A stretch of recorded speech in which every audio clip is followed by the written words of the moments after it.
دنیا میں قرآن کی مثل، قرآن کے برابر، قرآن جیسی، قرآن نے علمی دنیا میں اپنی سچائی کو منوا لیا ہے۔ دلیل کی دنیا میں، علم کی دنیا میں قرآن اپنی سچائی منوا چکا ہے۔ اور جب یورپ اور امریکہ کے عالمی دہشت گرد دلیل کی زبان میں، علم کی دنیا میں قرآن پاک کا جواب نہیں دے سکتے تو پھر وہ ایسے اوچھے ہتھ کنڈے اختیار کرتے ہیں کہ کچھ عرصے بعد قرآن پاک کی بے ادبی کرتے ہیں، اور ان کا خیال ہے کہ اس طرح ہم لوگوں کو قرآن پاک سے دور کر دیں گے، قرآن سے تعلق توڑ دیں گے۔ پر جو احتجاج ہوا ہے اس نے بتایا ہے کہ مسلمان کمزور ہو سکتے ہیں، بے غیرت نہیں۔ مسلمان کمزور ہو سکتے ہیں لیکن اسلام کمزور نہیں۔ مسلمانوں کے دلوں میں جو جذبہ ہے یہ ناقابل شکست ہے۔ مسلمانوں کے دلوں میں اسلام کے ساتھ جو وابستگی ہے، رسول اللہ صلی اللہ علیہ وآلہ وسلم کا جو پیار ہے، حضور کے ساتھ جو عشق ہے، اس جذبے کو کبھی شکست نہیں دی جا سکتی۔ آج درس قرآن پاک میں بیٹھ کر ہم تجدید عہد کرتے ہیں کہ زندگی کے آخری سانس تک قرآن پاک سے وفا کریں گے۔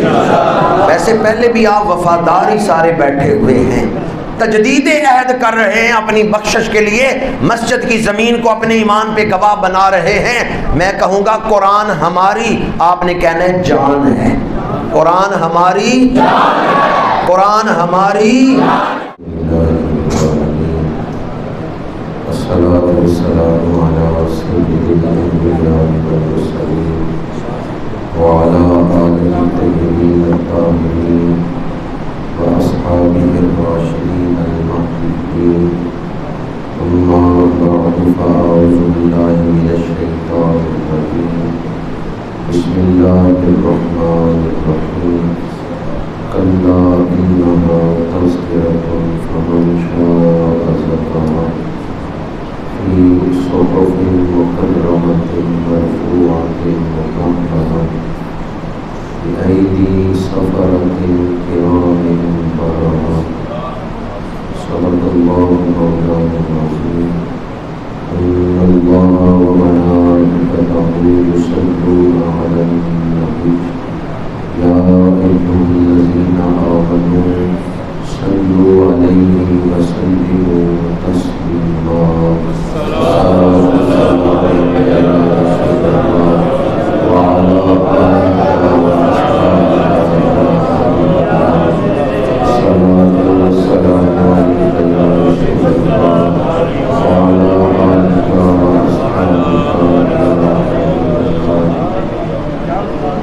زینت مسند صدارت آسمان اعلیٰ شریعت بدر المشائخ حضرت اللہ سید سجاد حسین شاہ صاحب دامن برکاتہ المعالیہ، فاضل ذیشان حضرت علامہ مفتی محمد انور رضوی صاحب مدینہ شریف، مفتی محمد وقاص احمد صاحب نقشبندی، علامہ بشیر احمد صاحب نقشبندی، علامہ سرور چشتی صاحب، حضرت مولانا قاری سرفراز احمد صاحب، حضرت مولانا قاری شہزاد صاحب، قاری مزمل صاحب، حضرت مولانا قاری خورشید صاحب، حضرت مولانا قاری طلحہ صاحب، حضرت علامہ مولانا قاری فیاض جلالی صاحب، حضرت مولانا قاری سرفراز احمد کیلانی صاحب،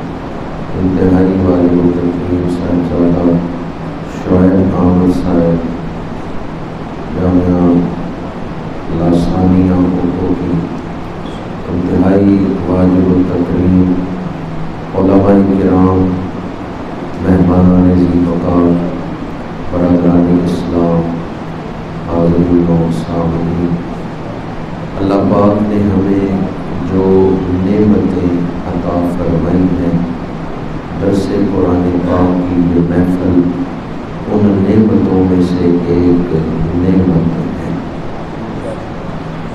یہ محفل اللہ کی نعمتوں میں سے ایک نعمت ہے۔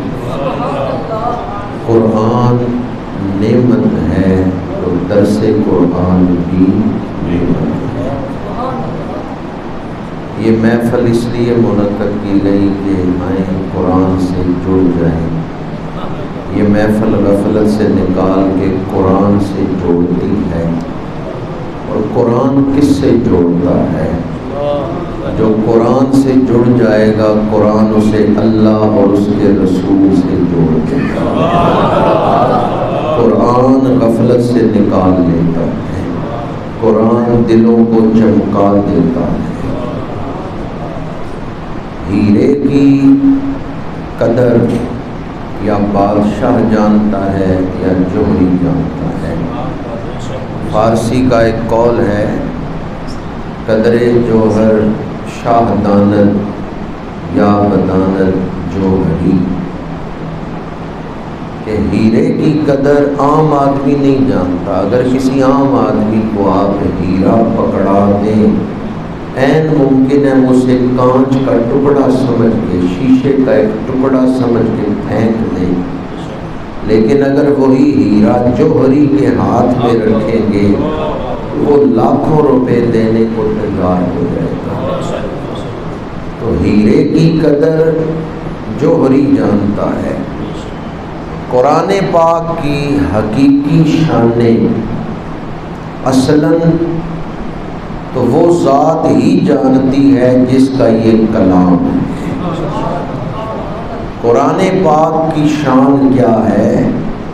حقیقت میں تو یہ شان اللہ ہی جانتا ہے جس نے قرآن نازل فرمایا ہے۔ جس کا یہ کلام ہے وہی جانتا ہے کہ یہ کتنی شانوں والا کلام ہے۔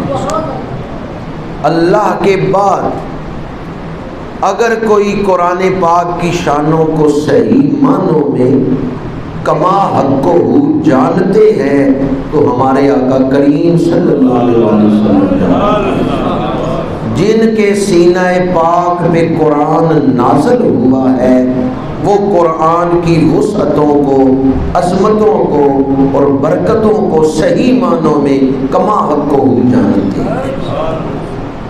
اللہ اور اس کے رسول کے بعد جو بھی قرآن کی عظمت کو جانتا ہے وہ حضور کی عطا سے ہی جانتا ہے۔ جتنا کسی کو علم عطا کیا گیا وہ قرآن کی عظمتوں کو جانتا ہے۔ حضرت سفیان ثوری رحمۃ اللہ تعالی علیہ فرماتے ہیں، اگر مخلوق قرآن پاک کے ایک لفظ کی تشریح میں مصروف ہو تو ساری مخلوق کی زندگی ختم ہو جائے، وہ اللہ کے کلام کے ایک لفظ کی بھی کما حق و تشریح نہیں کر سکتا۔ ہمارا ذہن محدود ہے، قرآن کی شانیں لامحدود ہیں۔ اللہ پاک نے قرآن پاک کا تعارف کرواتے ہوئے ایک مقام نہیں، قرآن پاک کے اندر متعدد مقامات پہ اس کتاب کا تعارف کروایا۔ اس لیے قرآن پاک کا ایک نام نہیں، متعدد نام ہے۔ مشہور نام تو ہے قرآن پاک، لیکن اس کے علاوہ متعدد نام ہے۔ اس کا ایک نام مجید ہے، بل ہوا قرآن مجید فی لوح محفوظ، یہ بزرگی والی کتاب ہے۔ اس کا ایک نام مبارک ہے، کتاب انزلناہ الیک مبارک، مبارک، یہ کتاب مبارک ہے۔ اور مبارک کا پنجابی میں آپ کو ترجمہ سناؤں، اللہ فرما رہا ہے جو کتاب ہم نے نازل کی ہے یہ تواڈے فائدے دی کتاب ہے، یہ تواڈا نفع ہے، تانوں جو چاہیے وہ یہ موجود ہے۔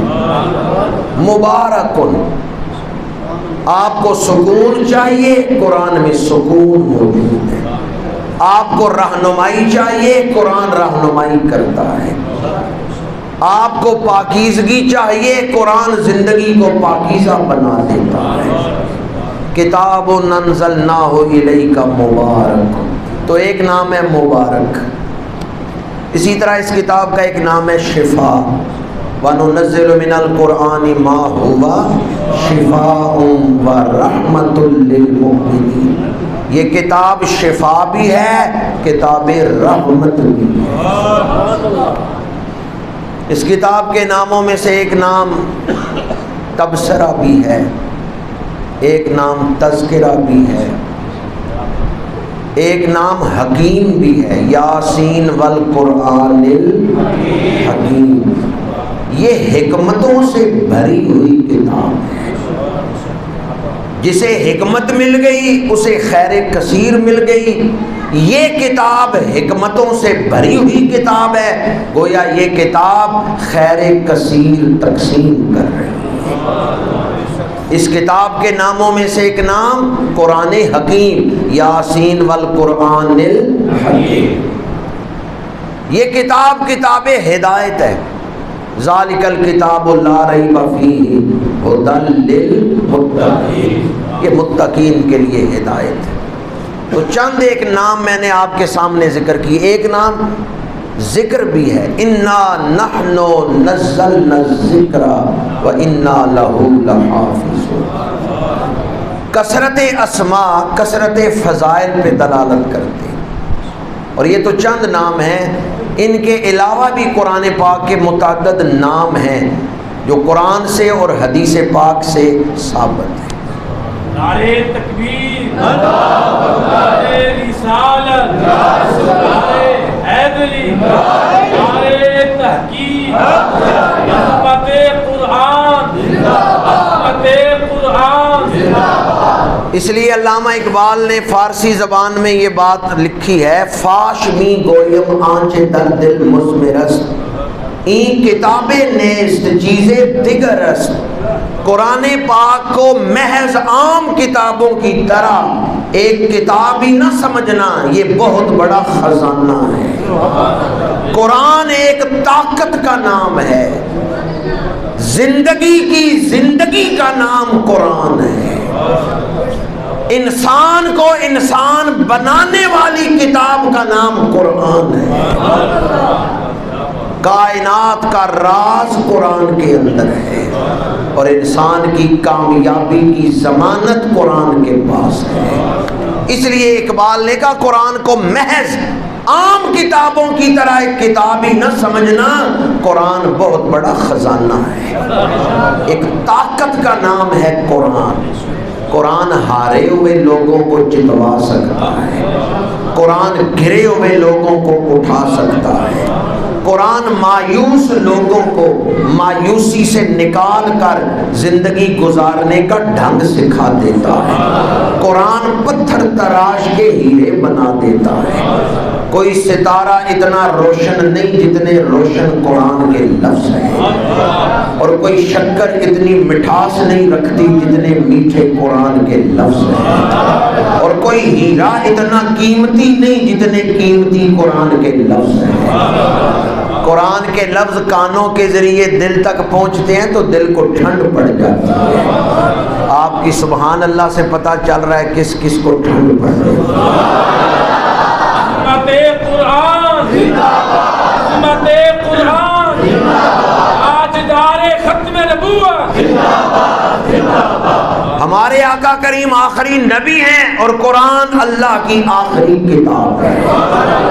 حضور کی آمد کے بعد اب قیامت تک کوئی نیا نبی نہیں پیدا ہوگا، اور قرآن پاک کے نزول کے بعد اب قیامت تک کوئی آسمانی کتاب نہیں نازل ہوگی۔ قیامت تک آنے والے لوگوں کی ہدایت وابستہ ہے تو در مصطفیٰ کے ساتھ اور قرآن پاک کے ساتھ۔ اس لیے انسانیت کی ضرورت ہے قرآن۔ میں نے چند ایک نام قرآن پاک کے آپ کے سامنے بیان کیے، ان میں ایک نام تذکرہ، کلا انہا تذکرۃ فمن شاء ذکر، فرمایا جو چاہے وہ اسے یاد کر لے۔ قرآن کی شان کیا ہے؟ فی صحف مکرمہ، جن صفوں پہ قرآن لکھا جائے وہ صفحے بڑی عزت والے ہیں۔ بعض نے کہا یہاں صحف سے مراد لوح محفوظ ہے، صاحب تفسیر مظہری انہوں نے بھی لکھا ہے کہ صحف سے مراد لوح محفوظ ہے، بل ہوا قرآن مجید فی، وہاں بھی فی کے بعد ہے فی لوح محفوظ، یہاں بھی فی صحف مکرمہ۔ تو حضرت قاضی ثناء اللہ پانی پتی رحمۃ اللہ تعالیٰ علیہ نے لکھا ہے ہمارے پاس جو قرآن پاک ہے یہ عکس ہے اس تحریر کا جو لوح محفوظ کی ہے، اور لوح محفوظ کہاں ہے؟ وہ عرش کے اوپر ہے، اور عرش بلندیوں والی جگہ، شان والی جگہ، عظمت والی جگہ۔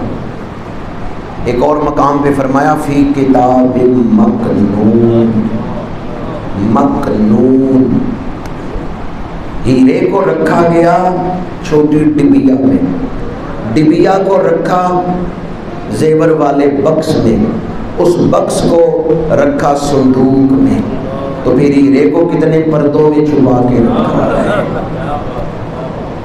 خنزیر کا گوشت کھانے والے کیا جانے قرآن کے بلندیوں میں، شراب پینے والے کیا جانے قرآن کی بلندیوں میں ہے۔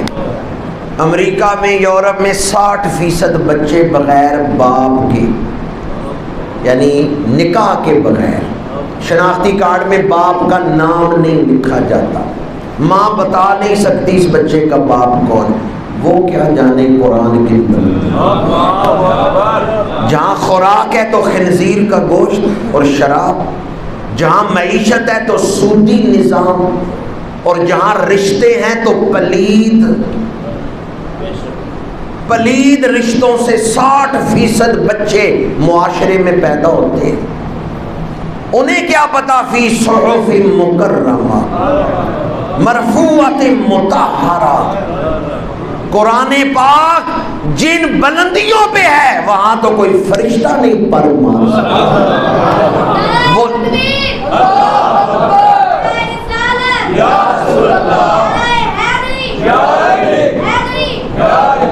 دوبارہ مثال دے رہا ہوں، ہیرے کو رکھا گیا ڈبیا میں، ڈبیا کو زیور والے بکس میں، بکس کو صندوق میں، کتنے پردوں میں ہیرے کو چھپا کے رکھا گیا ہے۔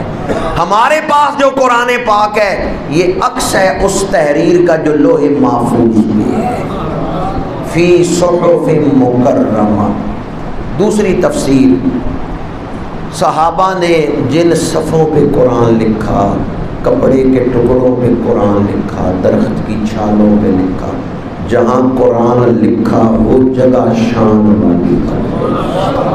قرآن خود عزت والا ہے اور دوسروں کو عزتیں عطا کر رہا ہے۔ قرآن خود عزت والا ہے اور جو اس سے تعلق جوڑے گا قرآن اسے بھی عزت والا بنا دیتا ہے۔ قرآن خود عزت والا ہے اور ساتھ عزت نواز بھی ہے، حامل عزت بھی ہے اور عزت نواز بھی ہے۔ جو قرآن سے تعلق جوڑ لے گا قرآن اسے بھی عزت عطا کر دیتا ہے۔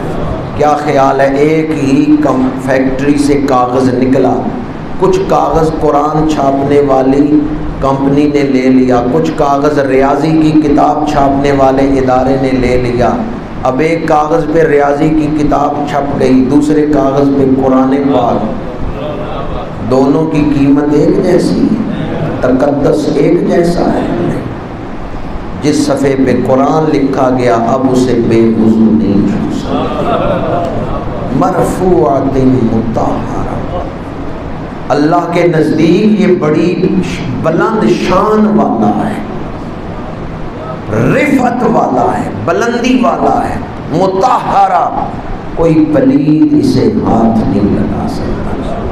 جنبی مرد اب ان صفوں کو نہیں چھو سکتا، بے وضو شخص ان صفوں کو نہیں چھو سکتا، حائضہ عورت انہیں نہیں چھو سکتی۔ لا یمسہ الا المطہرون، قرآن پاک ہے اور اسے چھونے کے لیے پاک ہونا شرط ہے۔ بِأَيْدِي سَفَرَةٍ، سفیر کی جمع ہے سفارہ، جو قرآن لکھنے والے ہاتھ ہیں نا، کاتبین وحی کے ہاتھ، وہ ہاتھ بڑے روشن ہیں۔ قرآن روشن ہاتھوں سے لکھا گیا۔ اب جو کاتبین وحی ہیں، جنہیں بلا کے حضور وحی لکھواتے تھے، ان کی شان کیا ہے؟ کرام بررہ۔ تمام کاتبین وحی معزز بھی ہیں، تقوی والے بھی ہیں۔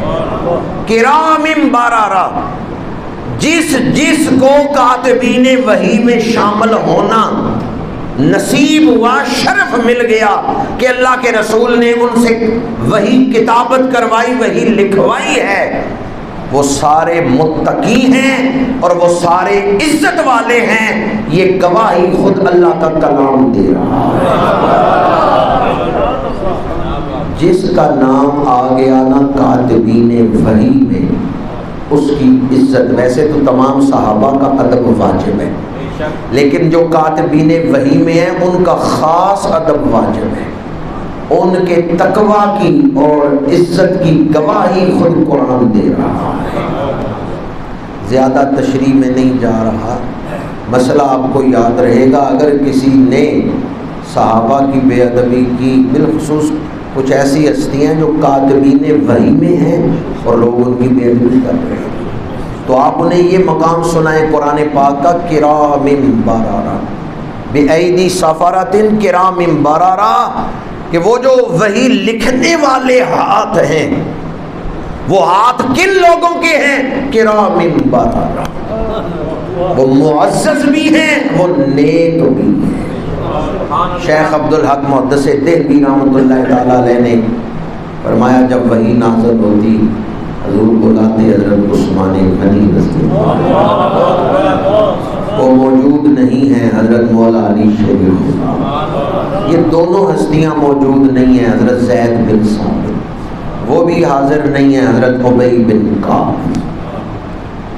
ان کے علاوہ بھی ایک جماعت ہے کاتبین وحی کی، جن سے مختلف اوقات میں حضور نے وحی لکھوائی ہے۔ آج جو دو ہستیاں بطور خاص عنوان ہیں، ان میں ایک ہستی حضرت عثمان غنی رضی اللہ تعالیٰ عنہ کاتبین وحی میں شامل ہیں، اور قرآن پاک نے کہا ہے جن کے ہاتھوں سے وحی لکھی گئی وہ معزز بھی ہیں، وہ نیک بھی ہیں، روشن ہاتھ ہیں جو وحی کو لکھنے والے ہیں۔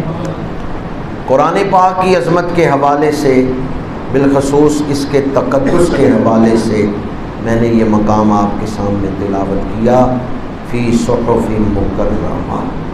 قرآن عزتیں بانٹ رہا ہے۔ 1450 سال ہو گئے، قرآن پاک کے دشمن جو ہیں وہ مختلف مواقع پر بے ادبیاں کرتے رہے۔ ابو جہل، ابو لہب، عتبہ، شیبہ، ولید اور خسرو پرویز سے لے کر سلمان مومیکا تک، جس نے پچھلے دنوں سویڈن میں قرآن پاک کی بے ادبی کی ہے، 1450 سالوں میں گستاخوں نے قرآن پاک کے خلاف بڑی تحریکیں چلائیں، بڑی سازشیں کی، لیکن 1450 سالوں میں قرآن کے ایک حرف کو بھی نقصان نہیں پہنچا سکا۔ یہ بات دلیل ہے کہ قرآن کی حفاظت کرنے والا خود رب کائنات ہے۔ صلیبی جنگوں کا دور پڑھ کے دیکھیں، یا جب اسپین میں مسلمانوں کی حکومت ختم ہوئی وہ دور پڑھ کے دیکھیں، یا جب روس نے تاجکستان، ازبکستان ان ملکوں کو فتح کیا تھا، تو گھر میں قرآن رکھنا یہ جرم تھا۔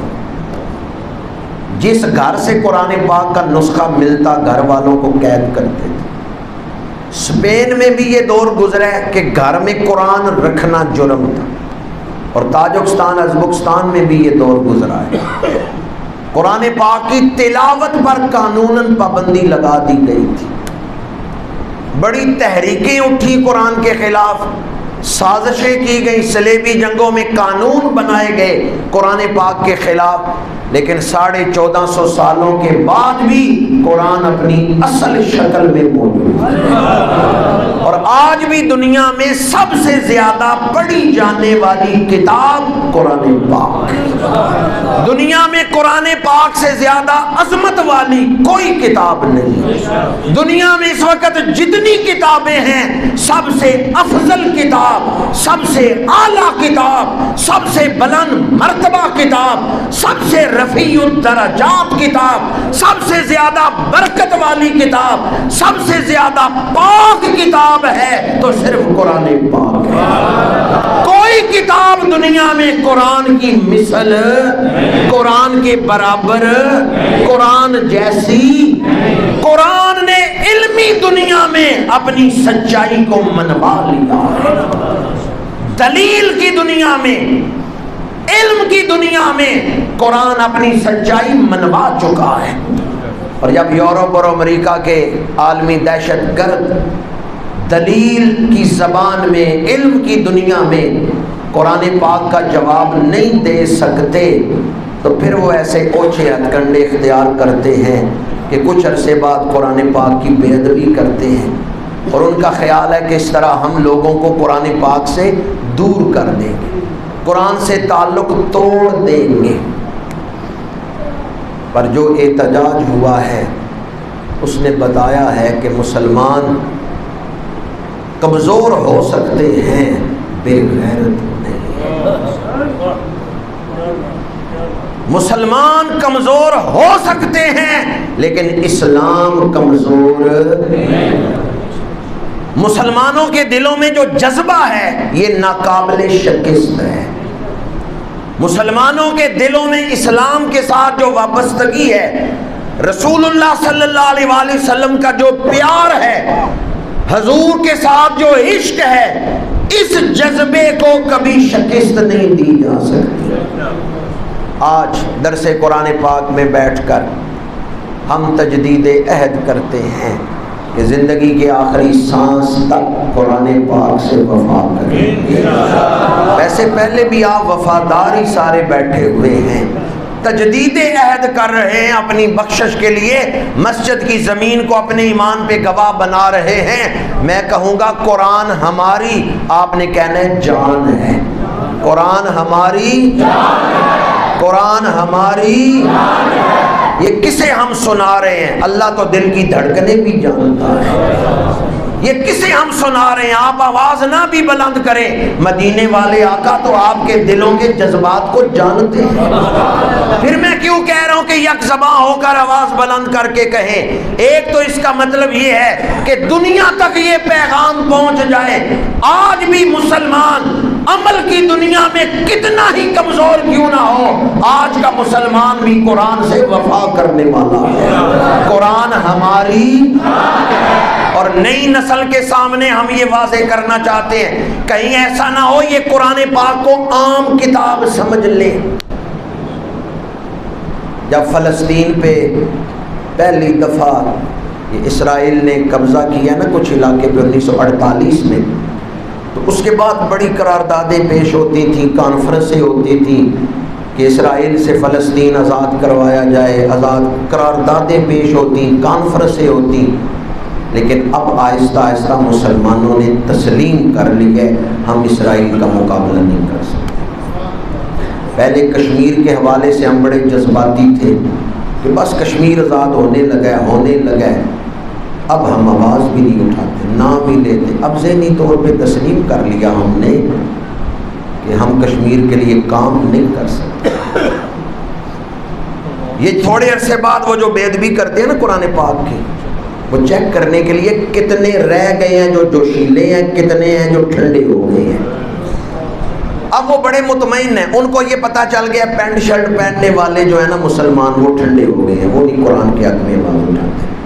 میرے لمحے تو نہیں، سیال کوٹ کا نہیں، اسمبڑیال کا نہیں پتا. وکیلوں نے بھی کوئی جلوس نکالنا ہے جی، یونیورسٹیوں یا کالجوں سے بھی کوئی جلوس نکلا ہے، آواز ہی نہیں اٹھاتے. آ جا کے آپ لوگ ہی ہیں.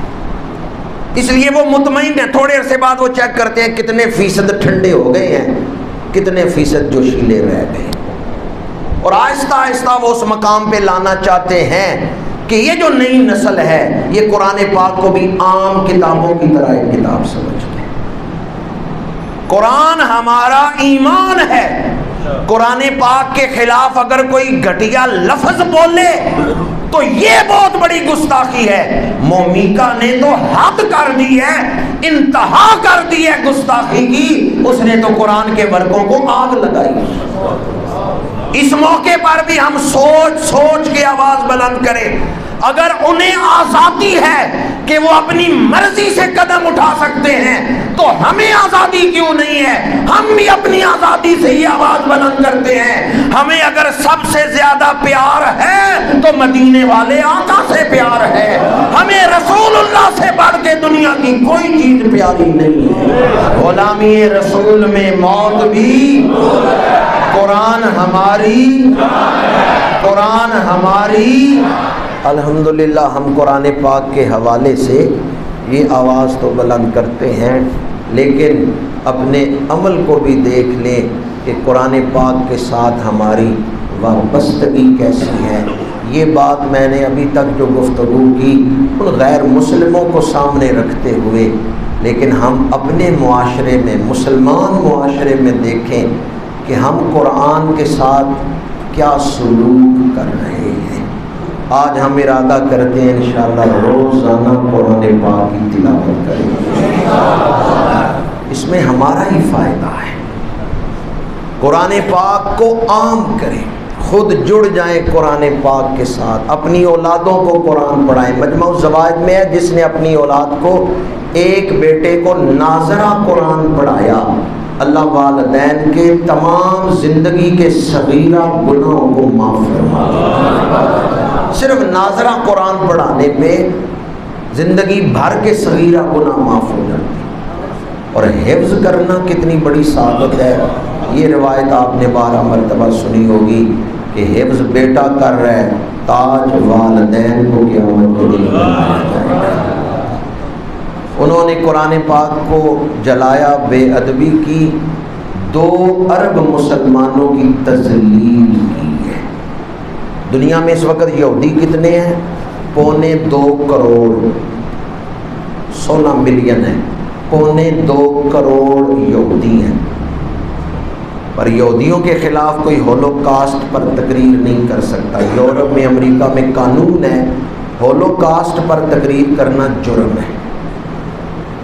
میں آپ لوگوں سے پوچھتا ہوں جو 2.25 کروڑ ہیں ان کا تو بڑا وزن ہے، اور جو 2 ارب ہیں ان کی پرواہ ہی نہیں کرتے۔ آخر کیا وجہ ہے؟ آخر کیا سبب ہے؟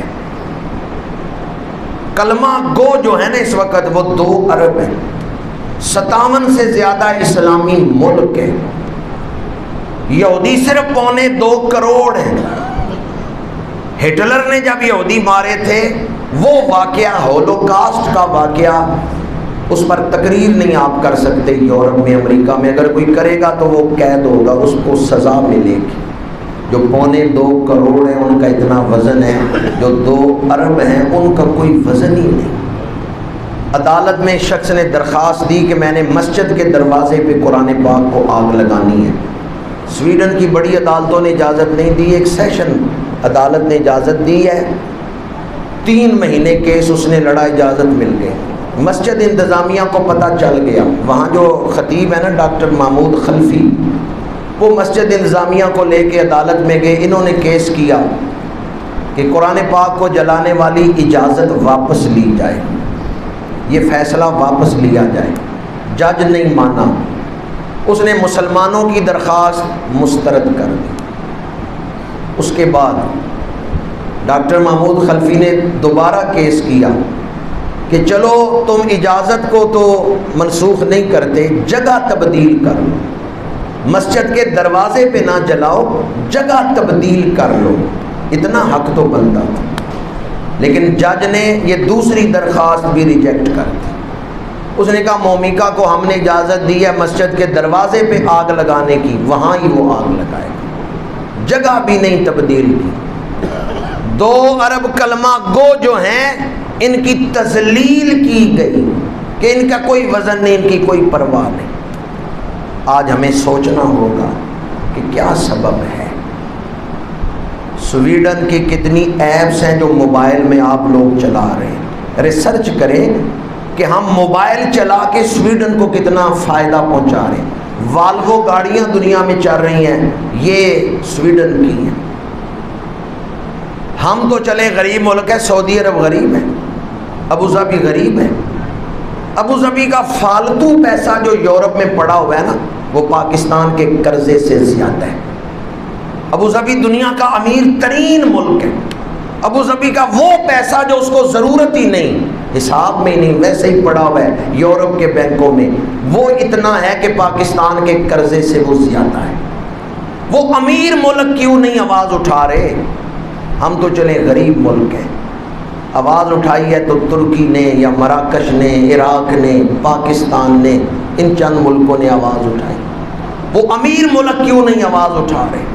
یہ ہمارے لیے لمحہ فکریہ ہے۔ آج درس قرآن پاک میں جہاں ہم نے اغیار کو جواب دینا ہے، وہیں اپنے گریبان میں جھانک کے بھی کہ کل قیامت کے دن رسول اللہ کو کیا منہ دکھائیں گے۔ جب میں یہ بات کر رہا ہوں، آج کا جو دوسرا عنوان ہے وہ روشن ہو کے میرے سامنے آ رہا ہے۔ جو کام 57 اسلامی ملک نہیں کر سکے وہ کام اکیلے فاروق اعظم نے کر دیا۔ ہمارے 57 سے زیادہ اسلامی ملک فلسطین کو آزاد کروا سکے، اسرائیل سے قبضہ چھڑا سکے؟ نہیں، اکیلے فاروق اعظم بغیر جنگ کے صرف مذاکرات سے فلسطین فتح کر لیا ہے۔ جو آدمی اپنی گلی نہیں نہ پکی کروا سکتا، وہ بھی اس ہستی کی بے ادبی کرتا ہے جنہوں نے ایران فتح کر کے دیا ہے، عراق فتح کر کے دیا ہے، مصر فتح کر کے دیا ہے۔ امریکہ کا اسکالر ہے مائیکل ایچ ہارٹ، وہ کہتے ہیں حضرت فاروق اعظم کا تدبر اور حضرت فاروق اعظم کا عدل وہ اس لیول کا ہے، اس درجے کا ہے کہ دنیا بھر کے انسان انہیں سلام پیش کرتے ہیں، کیونکہ خود وہ امریکی تھا۔ وہ کہتے ہیں میں ان کی حکمت عملی کو، ان کے تدبر کو، حسن انتظام کو اور ان کے عدل کو سلام پیش کرتا ہوں۔ ولیم میور نے کہا مسلمانوں اپنے اندر ایک عمر اور پیدا کر لو تو پوری دنیا پہ اسلام کا جھنڈا لہرانے لگے۔ دوسرے خلیفہ راشد کا نام کیا ہے؟ فاروق اعظم لقب ہے، نام عمر۔ عمر کا معنی ہے آباد کرنے والا یا آباد رکھنے والا، آباد کرنے والا یا آباد رکھنے والا، یہ لفظ عمر کا معنی ہے۔ جس ہستی کے ذریعے اسلام نے دنیا میں آباد ہونا تھا، اللہ نے پہلے ہی ان کو نام عطا کیا ہے عمر۔ عمر کا معنی ہی ہے آباد کرنے والا۔ اسلام کو عرب سے نکال کے عجم میں آباد کیا ہے تو حضرت فاروق اعظم نے آباد کیا ہے۔ 13 لاکھ مربع میل آپ نے فتح کیا ہے۔ ویسے آپ نے 23 لاکھ مربع میل پہ حکومت کی، 22.5 لاکھ 23 لاکھ مربع میل پہ آپ نے حکومت کی، اور اس میں 13 لاکھ مربع میل تو وہ ہیں جو خود آپ نے فتح کر کے اسلامی ریاست کی سرحدوں کو وسعت بخشی۔ حضرت فاروق اعظم کا عدل، حضرت فاروق اعظم کا تدبر اور حسن انتظام،